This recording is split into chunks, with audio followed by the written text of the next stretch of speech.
hatrany ny fahasoavan'i Jesosy Kristy Tompo ry havana. Amen. Nandehantsika hiaraka hivavaka.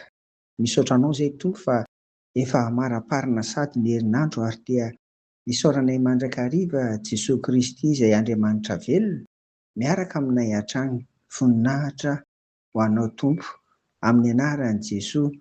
Amen.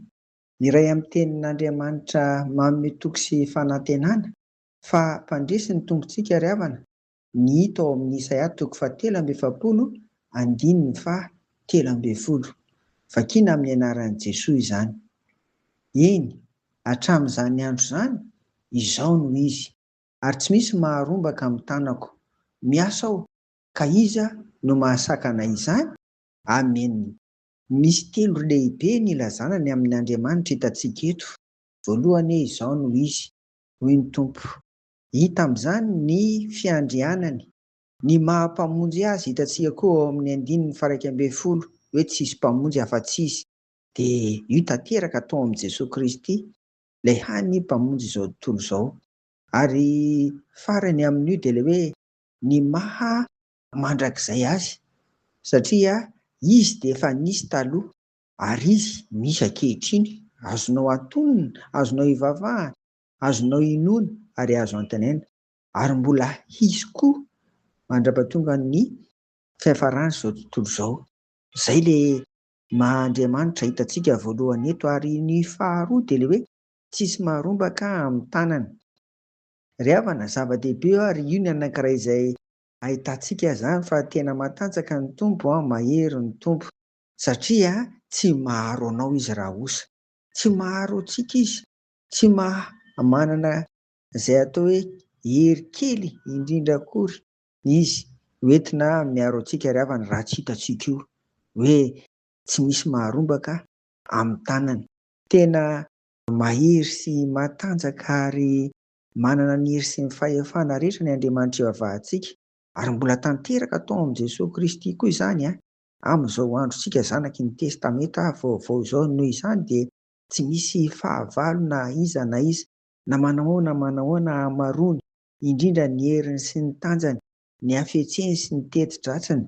Tsy misy fahavalo maharesy an'Andriamanitra, maharesy an'i Jesosy ry havana, ka toky sy fanantenana ho anao izany fa tsy misy maharombaka an'izay ao an-tanany. Aza matahotra ry havana.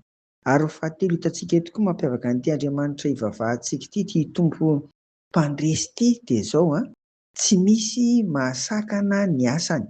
Miady amin'Andriamanitra izany izay rehetra misakana azy, tsy hahatanteraka ny sitrapony. Ary eto dia mitodika manokana amintsika tsirairay avy. Ry havana, rehefa sitrapon'Andriamanitra izany ho an'ny fiainanao ka misy misakana ny amin'izany, dia miady amin'Andriamanitra izy.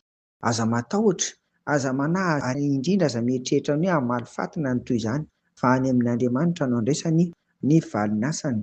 Ka noho izany dia tsika dia matoky ary tsy miady aman'olona, tsy mamalifaty, indrindra moa an'izay hoe mikendry hanao ratsy antsika tsirairay avy, fa dia miady amin'Andriamanitra izy raha manao an'izany.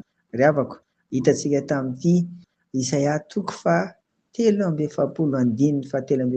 ary fa lehibe ity Andriamanitra ivavahantsika ity ary mpandresy tokoa izy.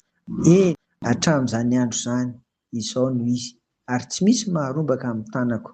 Miasa aho, ka iza no mahasakana izany? Amen. Vavaka isika. Faly izay, sambatra manana anao ry Andriamanitra rainay ao amin'i Jesosy Tompo.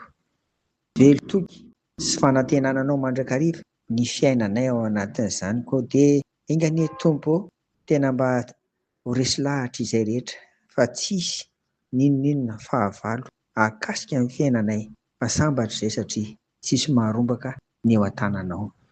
Ary rehefa miasa koa ianao amin'ny fiainanay dia tanteraka ny sitraponao. Misaotra Tompo amin'izany fitiavana lehibe izany, amin'ny anaran'i Jesosy. Amen. Ho aminareo fiadanan'i Jesosy ry havako. Amen.